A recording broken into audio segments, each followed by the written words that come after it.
으로 축복합니다. 우리 같이 봉독합니다. 시작.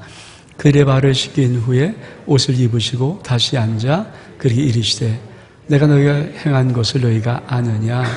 내가 너를 선생이라 또는 주라 하니 너희 말이 옳도다. 내가 그러하다. 내가 주와 또는 선생이 되어 너희 발을 씻었으니 너도 서로 발을 씻어주는 것이 옳으니라. 내가 너희 행한 것 같이 너희도 행하게 하려 본을 보였노라. 아멘. 오늘은 교사주일로 지킵니다.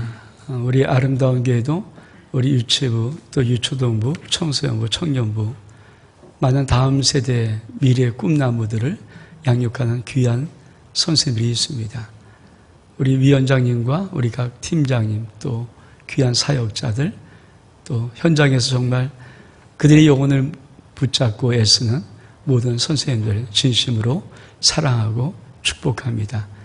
여러분의 노고를 언젠가 하나님께서 아름답게 갚아주실 것입니다.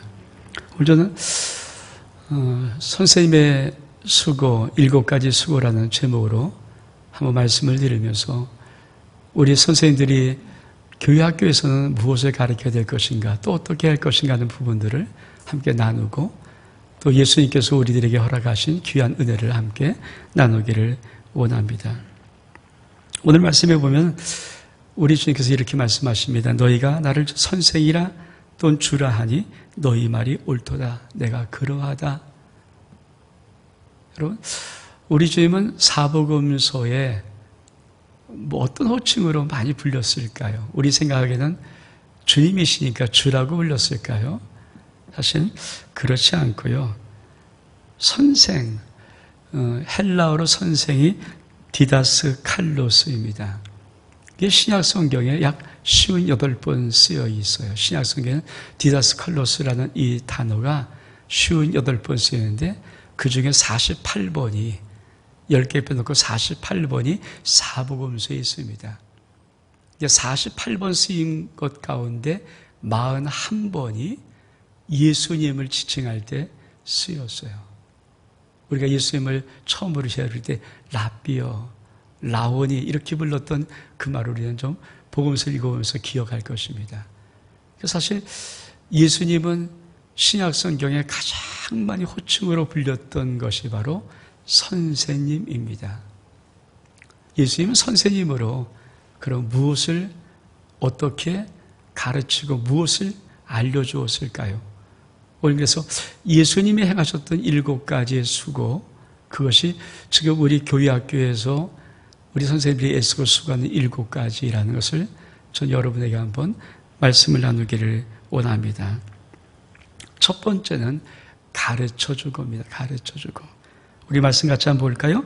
마태복음 4장 23절 시작.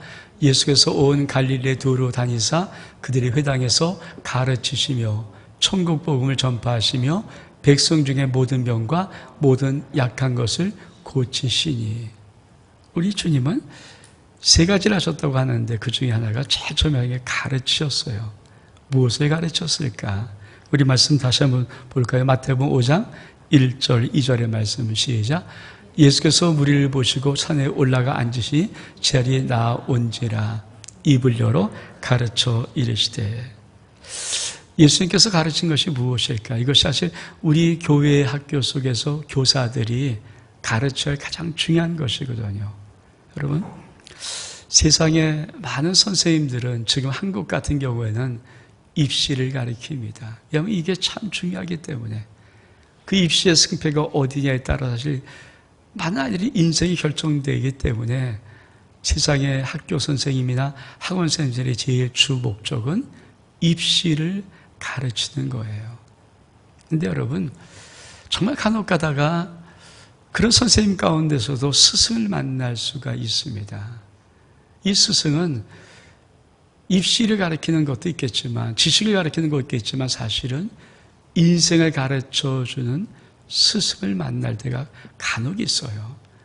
지금은 자주 있지 않습니다. 근데 제가 학교 다닐 때마다 스승이라고 부를 수 있는 분들이 있었거든요. 그러니까 단순히 학교에서 만나서 그냥 입시를 가르치는 어떤 그런 교과를 가르치는 걸 뛰어넘어서 같이 만나주고 같이 인생을 풀어주고 하는 진짜 스승들이 있어요. 존경할 만한 스승들.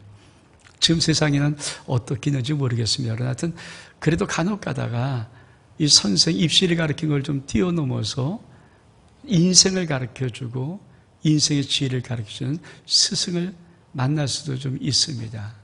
사실 많은 분들이 한 번은 들어봤거나 또는 읽어봤을 때, 젊었거나 또 학생 때 한 번은 들어봤거나 한 번 읽어봤을 책들이 있죠. 참 중요한 책 중에 하나인데 그것이 바로 톨스토이의 인생 독본이라는 책입니다. 요새 옛날에 한 권 하도 요새 두 권으로 나왔다고 1, 2로 나와 있는 인생 독본. 톨스토이라는 러시아의 대문호 아닙니까? 그 톨스토이가 아주 그냥 세상에 많은 정말 현인들의 그런 이야기들을, 인생에 대한 이야기를 쭉 만들어 놓고 자기에게도 해놓거든. 인생 독본. 많은 분들은 들어보거나 또는 한 번쯤은 읽어봤을 것 같은 그런 책이기도 합니다. 또 중국 명나라의 학자 홍자성이 쓴 책은담, 아마 이 말도 들어봤을 거예요. 들어보거나 읽어봤던 옛 성현들의 삶의 지혜를 쭉 풀어놔서 그 책은담, 그 책 한번 제목 읽어봤거나 들어봤던 그런 것들. 사실 그런 것들이 우리 인생들을 조금씩 아름답게 만들고 또 그런 것 같은 것을 담아서 주고 있는 사람을 만날 때 그분을 우리는 선생을 넘어서 스승이라고 대하긴 합니다. 그러면 우리 주님은 뭘 가르쳤을까요? 여러분, 세상의 선생님들은 주로 입시를 많이 가르쳐주고 또 만날 수 있는 스승은 삶의 지혜를 가르쳐주고 인생을 가르쳐주지만 여러분 교회 학교에서 만난 선생님들, 아니 예수님은 무엇을 가르쳤을까요? 천국과 영생을 가르쳐요. 사실 우리 교회 학교의 모든 선생님들이 어떤 의미에서는 입시를 가르치는 건 아닐 거고 세상의 어떤 삶의 지혜도 가르쳐주겠지만 가장 중요한 것은 우리 주님이 가르쳐주었던 것, 천국과 영생입니다. 천국의 삶이 어떤 것인지, 천국의 나라가 어떤 것인지, 어떻게 그 나라를 갈 수 있는지, 그리고 우리의 인생에 정말 제일 중요한 것이 무엇인지 하는 천국과 영생은 세상에서 어떤 누구를 만나도, 어떤 스승을 만나도 들을 수 없는 교회 학교 속에 와야 선생님을 통해서밖에 들을 수밖에 없는 정말 놀라운 진리입니다. 예수님은 팔복도 말씀하고 산상수훈도 말씀하고 천국 비유도 말씀하시고 하나님 나라에서 말씀하십니다. 저는 그것이 가장 중요한 것. 그보다 중요한 것이 있을까요? 우리가 세상이 주는 똑같은 걸 다 교회에서 준다 그러면 세상의 것을 따라갈 수 없습니다. 왜냐하면 세상이 사실 정말 탁월하거든요. 근데 정말 탁월한 이 세상 속에서 우리가 갖고 있는 정말 놀라운 무기 중에 하나가 무엇인가? 그것은 바로 천국, 영생 가르치는 것입니다. 우리 말씀 보겠습니다. 마태복음 13장 11절 말씀 시작. 대답하여 이르시되 천국의 비밀을 아는 것이 너에게 허락되었으나 그들에게는 아니 되었나니. 그래서 예수님도 천국의 비밀을 제자들에게 가르쳤던 것이거든요. 저는 우리 교회학교 교사 선생님들이 세상에 어떤 교사 자격증이 있고 이런 문제가 아니라 여러분들이 가르치는 가장 귀한 것이 무엇인지 그것은 바로 천국입니다. 여러분만이 영생을 가르칠 수 있고 천국을 가르칠 수 있고 그 아이의 인생이 이 땅이 아니라 영혼까지를 끌어주는 가장 정말 소중한 생명 살리는 일을 사실 교회학교 교사들이 하는 거예요. 저는 그런 의미에서 여러분이 큰 자부심을 갖기를 바랍니다. 두 번째로 선생님이신 우리 주님은 무엇을 수고해 주었을까? 두 번째는 해결해 주고입니다. 우리 말씀 볼까요? 마가복음 10장 51절의 말씀 시작. 예수께서 말씀하여 이르시되 내게 무엇을 하여 주기를 원하느냐? 명이 이르되 선생님이여 보기를 원하나이다. 우리 또 하나 말씀 볼까요? 마가복음 4장 38절 말씀 시작.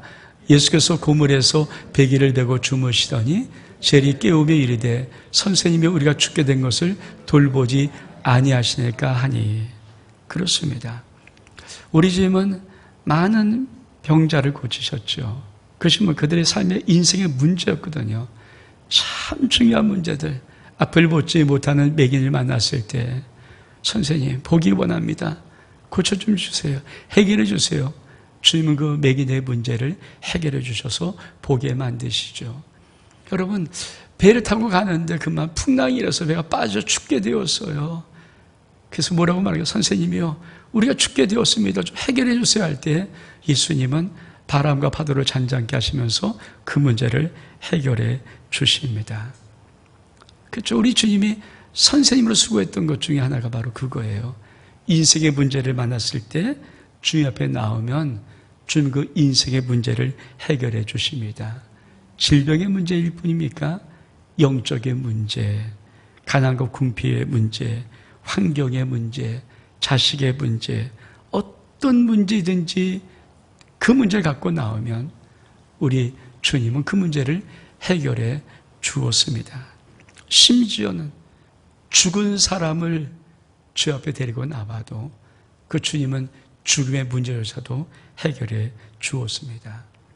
우리 주님은 이 땅에 선생님으로 수고할 때 두 번째로 하신 것이 뭡니까? 해결해 주는 것입니다. 그래서 뭐라고 말씀하십니까? 마태복음 11장 28절 29절의 말씀 시작. 수고하고 무거운 짐지나라 다 내게로 오라. 내가 너희를 쉬게 하리라. 나는 마음이 온유하고 겸손하니 나의 멍에를 메고 내게 배우라. 그러면 너희 마음이 쉼을 얻으리라. 우리 마가복음 2장 17절 말씀 시작. 예수께서 들으시고 그에게 이르시되 건강한 자는 의사가 쓸데없고 병든 자에게라 쓸데있느니라. 나는 의인을 부르러 온 것이 아니요 죄인을 부르러 왔노라 하시니라. 우리 주님은 정말 삶의 지금도 마찬가지죠. 모든 삶의 문제를 가지고 당신께 나올 때 반드시 주님은 그 삶의 문제를 해결해 주시는 선생님이십니다. 우리도 마찬가지예요. 교회학교 선생님들이, 여러분, 교회학교 선생님들은 뭘 할까요? 해결해 주려고 애를 쓰는 그 모습이 있어요. 물론 능력도 한계가 있고 해결할 수 있는 힘도 없을지 모릅니다. 근데 교회학교 선생님에게는 어떤 것이 있습니까? 기도할 수 있는 힘이 있어요. 여러분, 인생의 가장 놀라운 것, 주님은 해결할 수 있는 힘을 갖고 계시는 하나님이시니까 우리 교육교 선생님들이 기도함을 통하여서 그 아들이 인생의 문제, 인생의 어려움들을 하나님의 힘을 빌어서 하나님의 도우심으로 해결할 수 있는 것. 그래서 교육학교의 생명이, 선생님의 생명이 뭘까요? 사실은 이 세상 사람들은 뭐 돈을 좀 줄 수 있고 어떤 거를 좀 도와줄 수 있을지 몰라도 교육학교 선생님들은 이 세상 사람이 갖고 있지 않은 기도의 무기를 갖고 있어 그 기도를 가지고 얼마든지 인생의 삶의 문제를 해결해 줄 수가 있습니다. 우리 주님께서는 그래서 우리 선생님들을 귀하게 보시는 거예요. 여러분이 어떤 능력이 있든지 그건 상관이 없고 무엇을 가진 상관이 없고 여러분에게는 주 예수 그리스도의 이름으로 그 심령을 부르면서 이름 부르면서 기도해 줄 때 그 인생의 삶 많은 묶임들이 풀어지고 노빗장 같은 것이 다 부셔지고 그를 얼경했던 많은 환경들이 하나님의 도우심으로 인하여서 회복된 역사를 여러분도 분명히 보게 될 것입니다. 이 은혜가 있기를 주 이름으로 축복합니다.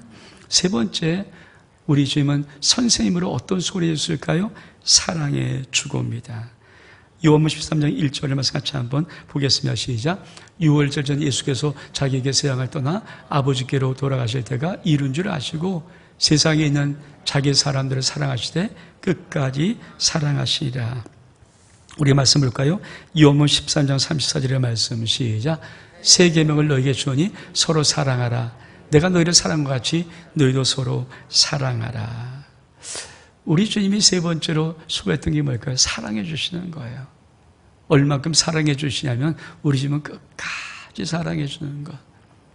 저도 사실 목회 후반기 이제 마지막 몇 년 있으면 제가 은퇴할 그 시점을 놓고 제 마음속에 있는 가장 주님의 큰 은혜가 저 말씀이거든요. 끝까지 사랑하는구나. 끝까지 사랑해 주는 것이 제일 중요한 것들.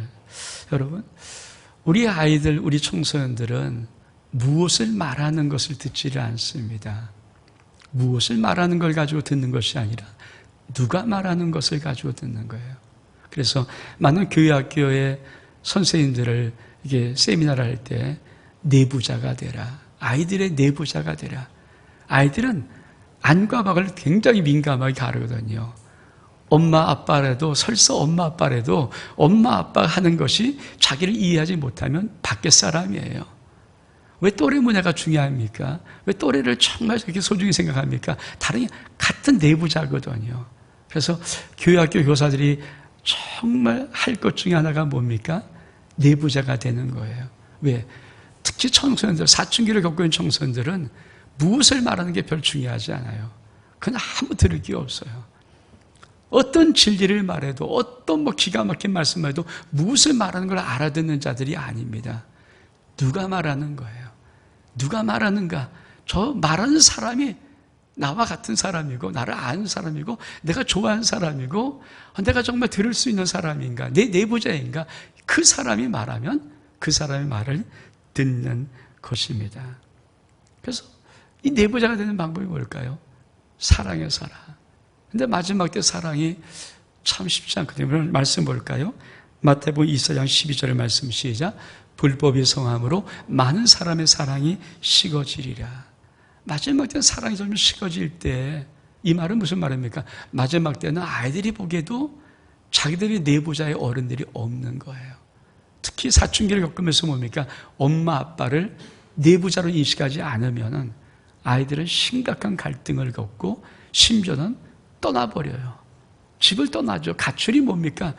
내 말을 들어줄 사람이, 나를 이해할 사람이, 나를 사랑하는 사람이 거기 없다는 거예요. 우리는 엄마 아빠 수고를 알아요. 근데 이 아이는 그걸 넘어서는 내부자를 요구하는 거거든요.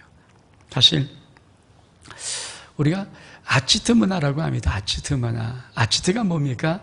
비밀 결사 요원이나 아주 공작원들이 접수한 장소, 이렇게 모여있는 장소를 아치타라고 하잖아요. 근데 요새는 그것을 일반화로 쓴다고 합니다.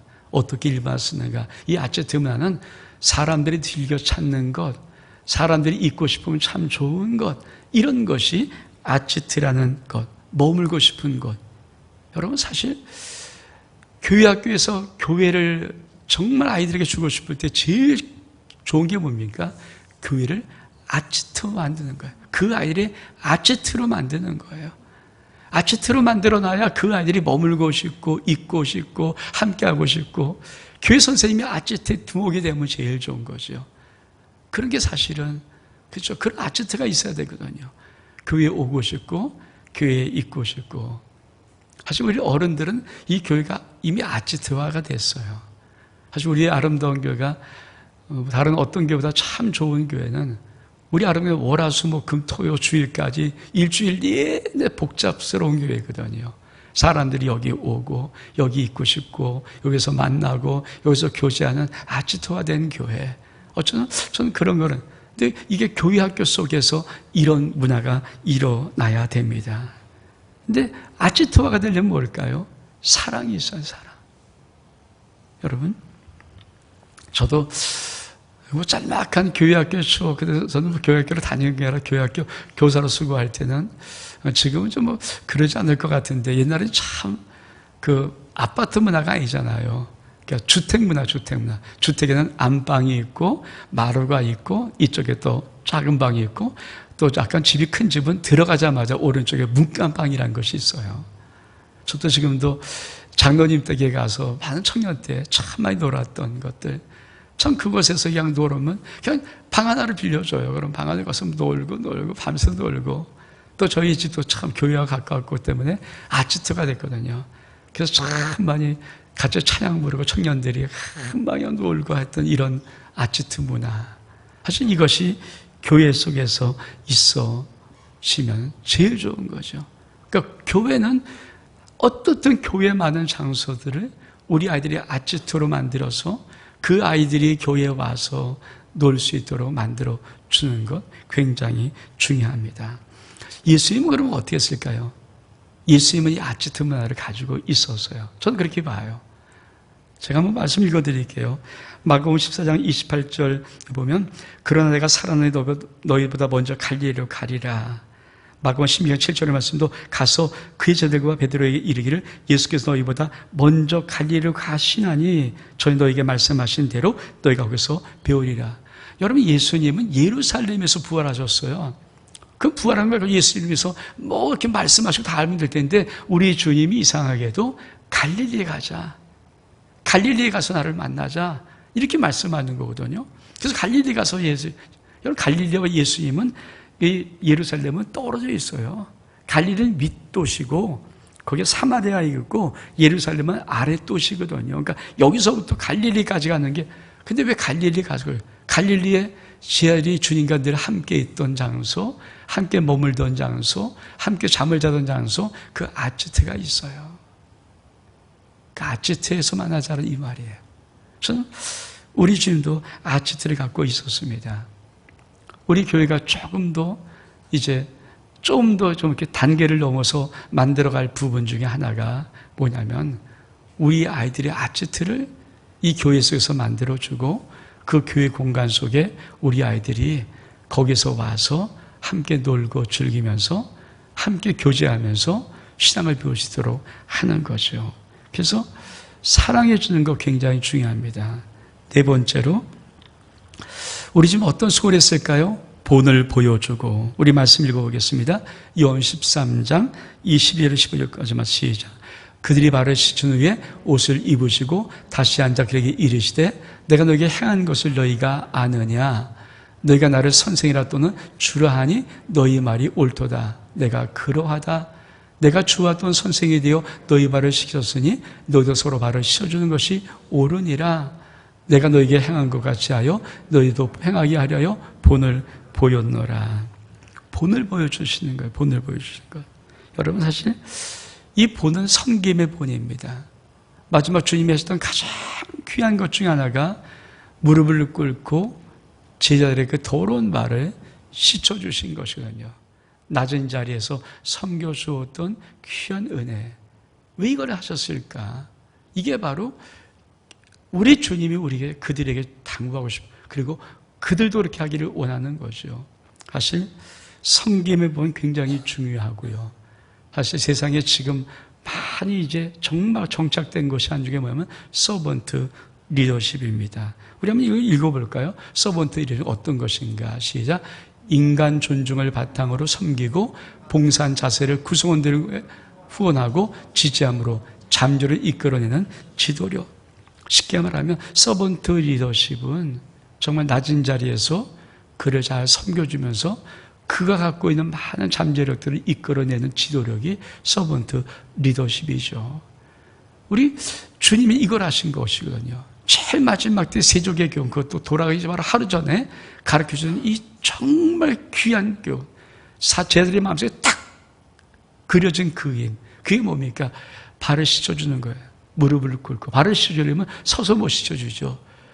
내가 무릎을 꿇고 그 낮은 자세가 되지 않으면 그 발을 씻어줄 수가 없습니다. 근데 그걸 하면서 내가 본을 보였다. 내가 너희들이 말한 주와 선생이 아니냐. 근데 내가 본을 보여 너희도 이렇게 행하기를 원한다. 사실 세상에서 어떤 사람들을 줄 수 없는 교회 학교 속에는 가장 강력한 교사들 속에 있는 은혜가 뭘까요? 진짜 놀라 강력한 능력이 뭘까요? 이 서번트 리더십이 교회 학교 속에는 존재해요. 예수 그리스도를 믿는 사람들은 반드시 그 속에 주님이 나를 섬겼던 그 섬김을 잊지 않고 기호하고 나도 그렇게 섬기는 것이거든요. 그러면 이 서번트 리더십은 어떤 것을 의미할까? 10가지 특징이 있습니다. 쭉 한번 읽어보겠습니다. 시작. 경청, 공감, 치유, 인식, 설득. 그래서 개념화, 미래보기, 청지기 정신, 이웃의 성장에 헌신하기, 10번째로 공동체 세우기. 여기까지 다 하려면 굉장히 많죠. 책 한 권 될 만한데. 근데 저는 앞에 있는 세 가지가 참 중요합니다. 경청과 공감과 치유예요. 그렇죠? 여러분, 지금 우리 아이들은 어느 곳에 있든지 어른으로부터 말을 자기 말을 들어주는 곳을 못 찾습니다. 여러분, 학교에서 누가, 어떤 선생님이 한 20명 그 정도 아이가 있으면 어떻게 아이를 한 명 한 명 그 말을 들어주겠습니까? 못 들어줘요. 학원에서는 바쁘잖아요. 입시가 이렇게 바쁜데 어떻게 그 아이의 말을 들어줄 수 있습니까? 못 들어줘요. 집에 오면 부모들은 워낙 더 바쁘지 않습니까? 맞벌이 하다 뭐 피곤하고 바쁜데 어떻게 그 아이의 말을 들어줄 수 있습니까? 못 들어줘요. 근데요, 교회 학교 속에는 예수님께서 이거를 우리에게 주신 거예요. 교회 학교 속에는 아이들의 한 명, 일주일에 한 번 만날지라도 그 한 명 한 명의 아이를 들어줄 수 있는 곳이에요. 경청이 참 좋아. 그리고 뭡니까? 공감해 주는 거예요. 왜 아이들이 삐뚤어 나갈까요? 왜 아이들이 이탈할까요? 왜 아이들이 자꾸만 이상하게 행동할까요? 다른 거 아닙니다. 자기를 공감하는 세력이 어른에게 없다는 거예요. 그래서 뭡니까? 자기가 또래를 만드는데 이 또래 애들이 좋은 애들이 아니잖아요. 뭐 고만고만 아이들이, 고만고만 생각 애들, 그리고 그 또래 애들을 밖에서 만날 때 뭡니까? 밤에, 여러분 집 밖에 밤에 나가서 만나면 뭡니까? 그 또래 아이들이 별로 성분들이 그렇게 좋은 성분들이 아니거든요. 근데 왜 거기에 속해야 됩니까? 왜 거기에 끼어야 됩니까? 들어줄 수 있는 공감, 경청할 수 있는 그 부분이 어른 세계에 없어요. 우리가 교회 학교 속에서 뭐 공감도 중요하지만 제일 중요한 것은 뭡니까? 그 아이의 말을, 그렇죠? 1년에 몇 번에도 선생님이 정말 잘 들어만 줄 수 있다면, 잘 들어주고 공감해 줄 수만 있다면, 그리고 그 아이 속에 좀 힘들었던 부분들을 조금씩 기도하면서 또 사랑하면서 회복시키고 치유할 수 있다면, 이 서번트 리더십이 정말 교회에서, 교회 학교 속에서 유일한 거죠. 세상에 아무리 뭐 잘나도 해도 이게 없거든요. 이거 없는 데는 뭡니까? 아이들은 결국은 잘하는 데만 잘하지 못한 애들은 이탈할 수밖에 없어요. 근데 우리 주님은 이 본을 보였던, 성경의 본을 보였던 것들, 그래서 교사들이 많은 것도 중요하지만 아이들과 함께 놀아주고 그 아이의 말을 들어주고 그 아이를 공감해주고 그 아이를 좀 다독거려주고 쓰다듬어 주는 것, 보듬어 주는 것, 이게 참 교회 학교 속의 교사들에게서는 어마어마한 능력이고 어마어마한 사랑입니다. 이 은혜가 있기를 주의 이름으로 축복합니다. 다섯 번째는 우리 집 어떻게 했을까? 기다려 주는 것입니다. 우리 말씀 볼까요? 누가복음 9장 46절의 말씀 시작. 제 중에 누가 크냐는 변론이 일어나니. 누가복음 13장 19절 말씀 시작. 마치 사람이 자기 채소밭에 갖다 심은 씨앗이 하나 같으니 자라 나무가 되어 공중의 새들이 그 가지에 깃들었느냐. 누가복음 9장 46절 제 중에 누가 크니 변론은요, 예수님께서 예루살렘 들어가기 직전, 다시 말해 공생이 다 끝마치고 일주일 남은 공생의 직전에 있던 싸움 아닙니까? 누가 커?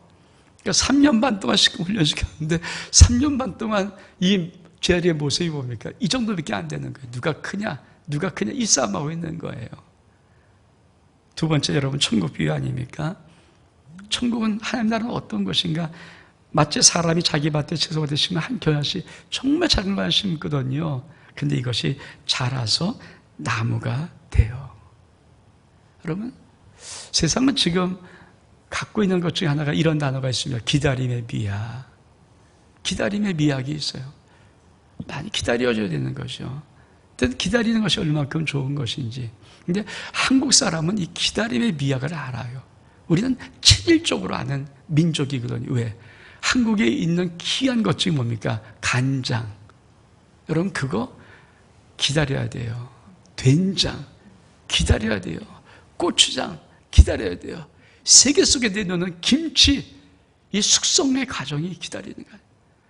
여러분, 뭐 날고 좋아서 느꼈지만 그러나 이 장담그는 것이나 김치는요, 숙성을 어떻게 잘 시키냐, 이 비밀로 인하여서 이 결정될 만큼, 장맛이 결정될 만큼, 김치 결정될 만큼 숙성이 이 기간이 뭡니까? 기다리는 시간이죠. 그래서 이 기다려주는 것이에요. 세상은 안 기다려줍니다. 여러분, 학교에서 기다려주는 거 봤습니까? 학교에서는요, 어떤 잘못이 있으면 얼른 징벌하고 끝내버리려고 그러죠. 그 애가 정말 인생을 바꾸고 이 많은 시간들을 기다려줄 만큼 학교는 여유롭지 않습니다. 학원은 기다릴 수 없고요. 그럼 어디가 기다려줍니까? 기다릴 수 있는 유일한 것, 선생님이라는 단어를 가지고 기다릴 수 있는 유일한 것은 바로 교회 학교 선생님들이에요. 교회 학교는 왜? 우리 주님이 기다려주는 분이기 때문에. 여러분, 세상에 가장 귀한 것들, 가장 아름다운 것들, 가장 좋은 것들은 반드시 꼭 참고 기다리는 어떤 시간이 필요한 것들이 대부분이에요. 좋은 것들이 쑥쑥 오지 않거든요. 어떤 좋은 결과를 얻기 위해서 많은 기다림이 있어야 되죠. 지금 어떤지 모르지만 우리 고등학교 때는 하여튼 이 시 같은 시험도 많이 나오고 이 시를 아주 좋았던 시가 있어요. 그게 뭡니까? 서정주 시인의 한 송이 국화꽃을 피우기 위해. 한번 같이 읽어볼까요? 제가 중간에 생략했습니다만 앞뒤가 있습니다. 시작. 한 송이 국화꽃을 피우기 위해 봄부터 서쪽에는 그렇게 울었나 보다. 한 송이 국화꽃을 피우기 위해 천둥은 먹구름 속에서 또 그렇게 울었나 보다. 노란 내 꽃잎 피려고 간밤에 무서리가 그리도 내리고 내게는 잠이 오지도 않았나 보다. 그래서 중간에 좀 제가 생략했습니다만은 저 참 그렇죠. 여러분, 한 송이 국화꽃을 피우는 것도 봄부터 서쪽서가 그렇게 울어야 되는 거예요. 한 송이 국화꽃을 피우기 위해서도 저 구름 속에 천둥이 그렇게 울어야, 즉 시간이 가야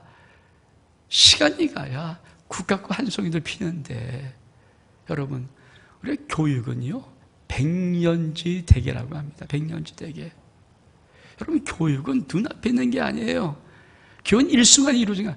우리나라가 가장 잘못하고 있는 것 중에 하나가 뭔지 아십니까? 한 문교부 장관만 되면 교육을 떼어바꿔요. 바꾸면 안 되는 거예요. 적어도 교육은요 100년 앞을 내다보고 계획을 세우고 100년 동안 참고 기다려야 되는데, 우리는 그냥 자꾸 이렇게 받고 저렇게 받고 저렇게 받고 이렇게. 선생님도 도대체 요새 입시가 얼만큼 복잡한지 몰라요. 애들도 얼만큼 복잡해요. 대학 가는 길이 너무 복잡해요. 거기다가 막 되는 게 자소서 써야죠, 뭐 해야죠, 어떻게. 여러분, 진짜 돈이 있거나 아니면 부모가 극성 맞으면 그걸 다 하죠. 쉽지 않습니다. 생활기록부에 여러분, 왜 이 아이가 선생님이 공부 잘해서 이거 평가하면 되는 거지, 왜 거기에 막 얘가 뭘 하고 무슨 상을 받고. 여러분, 이거는 정말 부모가 돌아주자면 이걸 어떻게 합니까? 너무 복잡하게 만들어요. 우리 때는 간단했어요. 우리 때는 그냥 입시가 있었는데 어떤 예비고사가 있었습니다. 서울에 있는 대학교에 한 500 정도를 뽑아요. 인원수. 경기도 대학교 500 정도. 이런 식이에요. 이런 식. 그러니까 우리가 공부 잘하는 서울에 놓고 좀 두 번째 경기도 놓고 오면 서울 예비고사 학교 가면 서울 대학 볼 수 있고, 서울에 못 보고 막 경기도면 경기도를 볼 수 있는데, 그럼 서울에 딱 일단 5배수가 딱 5배수 안에서 승부를 거는 거예요. 그 복잡하지 않았어요. 우리는 그 예비고사 거치면 본고사, 각 대학마다 보고 싶은 과목이 있어요. 그러니까 내가 어느 대학을 정하면 그 대학에 무슨 과목이 나오고 그 대학은 어떤 추진을 할 것을 대충 알아요. 그거 공부하면 되는 거거든요. 그러니까 그렇게 어렵지 않았는데 불구하고 그래도 그 사람들이 다 이 나라 세우고 여기까지 왔거든요. 지금은 너무 복잡하게 만들어놔요. 여러분, 정말 교육은 100년을 바라볼 수 있는, 여러분, 사람은 절대 속성으로 자라는 법이 없습니다. 세상에 많은 것들은요, 여러 가지 많은 물질을 투자하고 많은 걸 자극시키면요 속성으로 자랄 수 있는 것이 있지만, 그러나 사람은 절대 단 한 명도 속성으로 자라는 사람은 세상에 없어요. 기다려주고 또 기다려주고 또 기다려줘요. 근데 여러분, 세상은 어떤 사람도 못 기다려줍니다. 세상의 선생님은 기다릴 수가 없어요. 누가 유일하게 해줍니까? 교회 학교에서 만난 선생님들만이 유일하게 그 아이를 기다려주고 참아주고 끝까지 참아주고 인내해주고 그 아이들이 끝까지 자랄 때까지 볼 수 있는 것, 그게 바로 교회학교 교사 속에는 위대함입니다. 우리 말씀 볼까요? 누가복음 23장 34절의 말씀, 시작. 이에 예수께서 이르시되 아버지 저들을 사여 주옵소서, 자기들이 하는 것을 알지 못함이니이다 하시더라. 그들이 그것을 나눠 제비를 뽑을세. 우리 주님은 얼마큼 기다려야 될까요? 십자가에 못 박혀 죽으면서, 그렇죠? 그 인간들이 하는 그 죄까지도 모릅니다. 기다려주는 거예요. 아직 몰라서 그래요. 아직 몰라서 그래요. 아직 몰라서 그래요. 정말 그렇지 않습니까? 기다려주는 거죠. 그래서 그냥 우리가 좀 이게 이런 역사, 교회사 쪽에 저 끝에 있는 교회사 속에 하나를 보면 뭡니까? 예수님을 십자가에 찔른 그 로마 병사도 예수를 믿었다는 그런 기록들이 있다고 해요.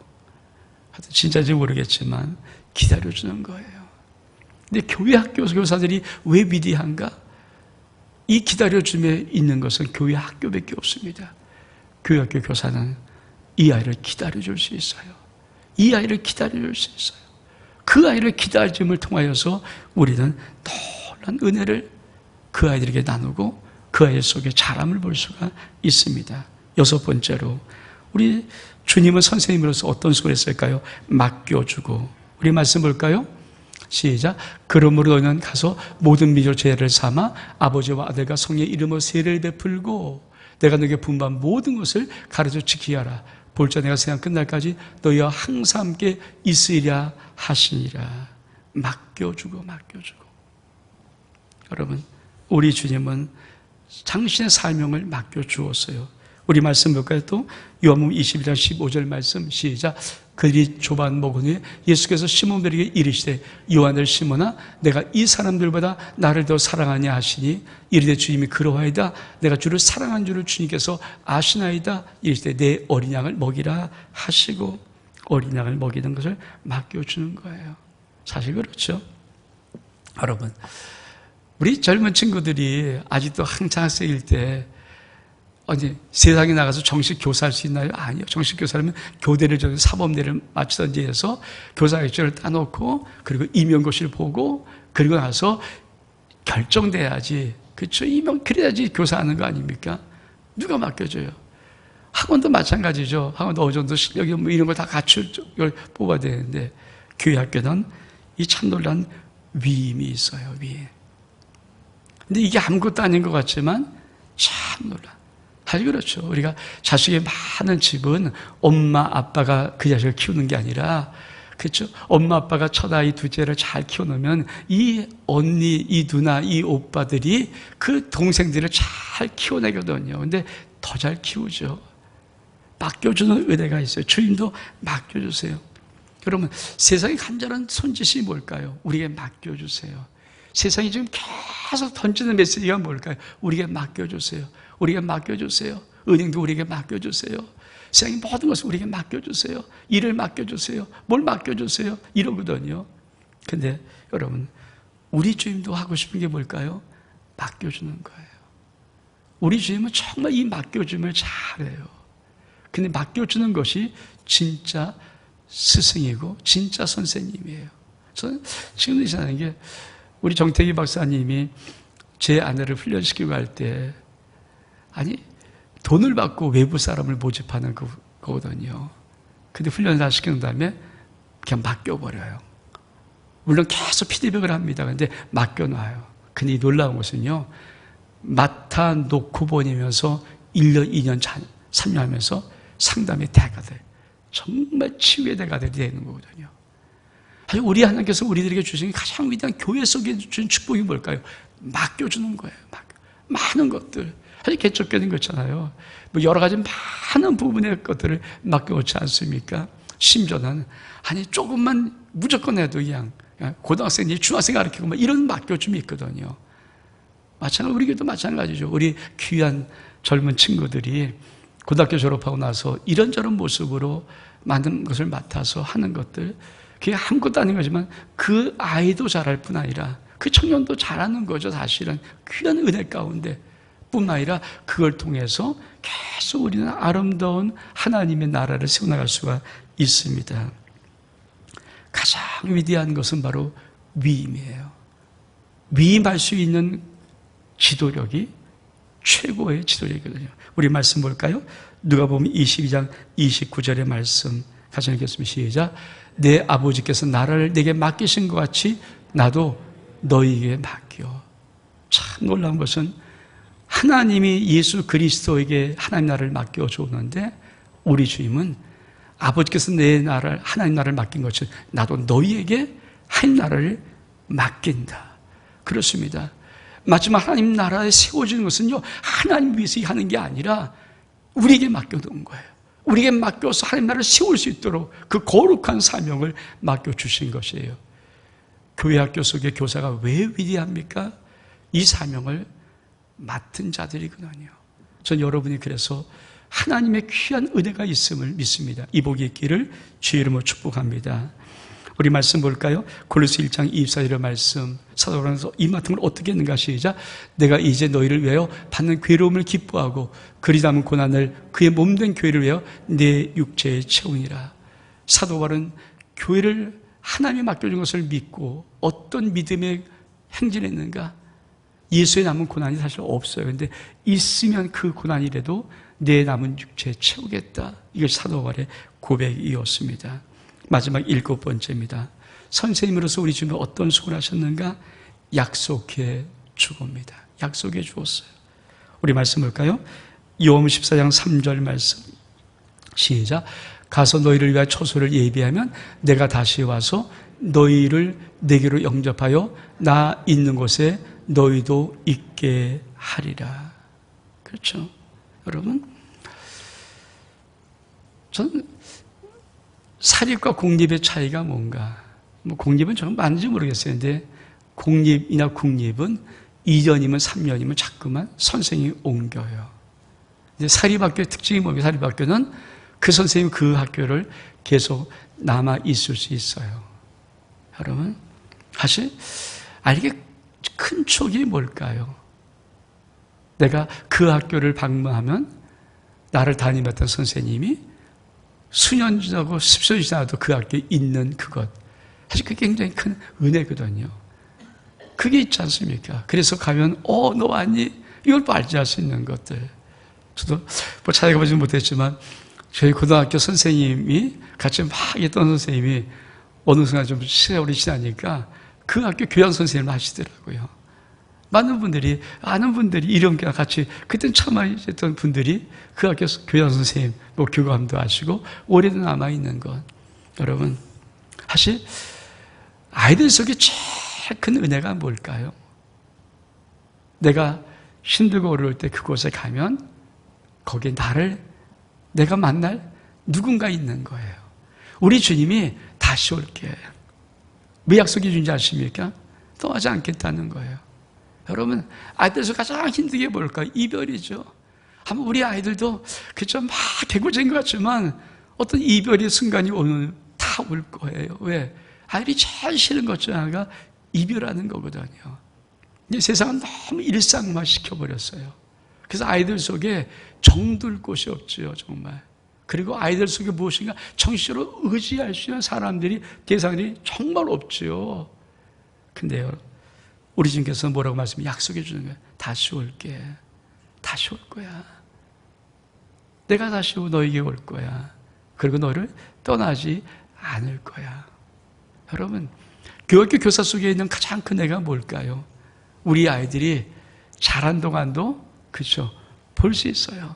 그 선생님이 거기서 늘 선생님을 하면은 우리 아들이 여기서 자라면서 유튜브 자랐던 애들이 정말 볼 수 있는 거죠. 볼 수 있는 거예요. 거기에. 그게 교회학교 속에 가장 놀라운 은혜입니다. 그 속에서, 그 공동체 속에서 우리 아들이 자기가 어릴 때 선생님했던 그 모든 분들을 거기서 늘 볼 수 있어요. 이게 얼만큼 큰 은혜인지 아십니까? 얼만큼 큰 아이들의 소망인 줄 아십니까? 이게 있어야 아이들이 마음이 편안해져요. 사람은 큰 위기를 만나면 찾는 것이 고향이라고 합니다. 아버지 무덤을 간다고 합니다. 어머니 집을 간다고 합니다. 왜 그럴까요? 사람이 인생이 힘들고 어려우면요, 어딘가 좀 의지하고 기대고 싶은데 이 세상엔 아무리 좋아도 이 세상에서 만난 곳에는 의지할 데가 없어요. 저는 제 꿈이 있습니다. 언젠가 전혀 은퇴하겠지만 우리 교회 속에 주님이 오실 때까지 이 교회가 존속이 되어서 우리 다음 때 제가 아주 오래전에 세문안 교회 한 이 교회 역사를 보고 정말 마음에 감동했어요. 세문안교회는 4대째 장로님이 그때 그 당시 4대째요. 좀 오래됐었는데, 아니 증조 할아버지부터 할아버지, 자기 아버지, 그리고 이 아들까지 4대째 장로 지방이 나와요. 맞아, 그게 교회여야 돼요. 그게 교회여야 되죠. 여러분, 몇 번 가르치고 사라지는 거, 그건 상처만 줍니다. 교회 학교 교사의 특징이 뭔지 아십니까? 내가 그 교회 성도이기 때문에 약속이 올 수 있는 거예요. 네가 언제 힘들어도, 아니 네가 항상 있어, 난 여기 있어. 네가 오면 날 볼 수 있어. 그리고 그 사람을 만나, 그 아이를 만나고, 이 약속해 주는 거. 주님이 뭡니까? 내가 세상 끝날까지 항상 너희와 함께 있을 거야. 약속해 주는 거거든요. 그뿐입니까? 마지막에 성령을 보내줄게. 우리 말씀 볼까요? 시작. 볼저다 내가 내 아버지 약속하신 것을 너에게 보내리니 넌 위로부터 능력을 입히울 때까지 이성을 유하라 하시니라. 그렇죠? 우리 주님은 약속한 것은 내가 성령을 보내줄게. 이게 뭡니까? 내가 힘되어 줄게. 힘 끝까지 힘되어 줄게. 내가 너 위해서 기도해 줄게. 끝까지 너를 바라봐 줄게. 끝까지 너의 인생을 내가 지켜봐 줄게. 그리고 힘들 때 와, 내가 도와줄게. 성령을 보내는 것은 바로 그거거든요. 너를 떠나지 않고 너를 항상 내 마음속에 새기고 내가 끝까지 기도해주고 잊지 않고 너와 함께하게. 이것이 세상의 학교에 있지 않습니다. 이것이 세상의 학원 속에 있지 않습니다. 이것은요, 대한민국 속에도 이것이 있는 것은요, 유일하게 교회 학교 속에만 있어요. 교회 학교 속에 우리 교사들 속에만 이 놀라운 예수님이 수고한, 선생 수고한 7가지 이 비밀이 그 속에 있습니다. 그래서 우리 선생님들이 이 수고를 하기에 위대한 것이고, 이 수고를 할 수 있는 믿음이 있으면 우리의 믿음의 다음 세대에 반드시 키워낼 수가 있습니다. 이 은혜가 있기를 주 이름으로 축복합니다. 우리 일어서겠습니다.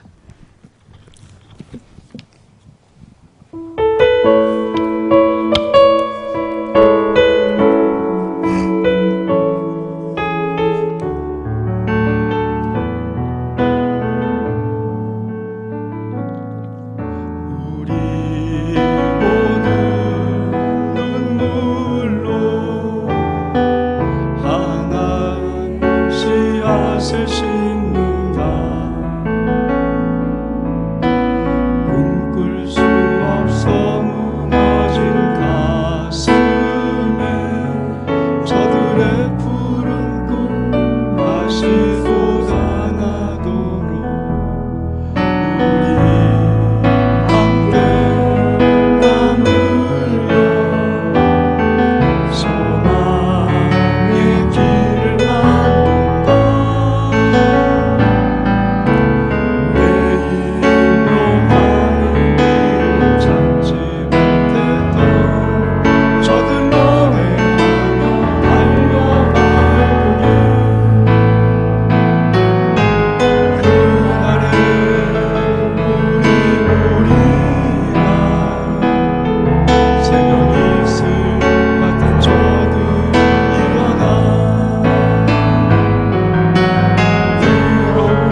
교회 학교 속에 애써 수고하는 귀한 선생님 속에 예수님의 7가지 수고의 비밀이 담겨져 있습니다.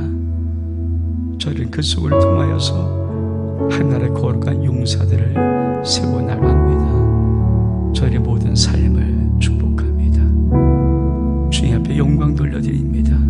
하나님 아버지 놀란 은혜를 부어주시고 특별히 아름다운 교회 모든 교회학교 속에 하나님의 이 아름다운 역사를 나타내 보여 주옵소서.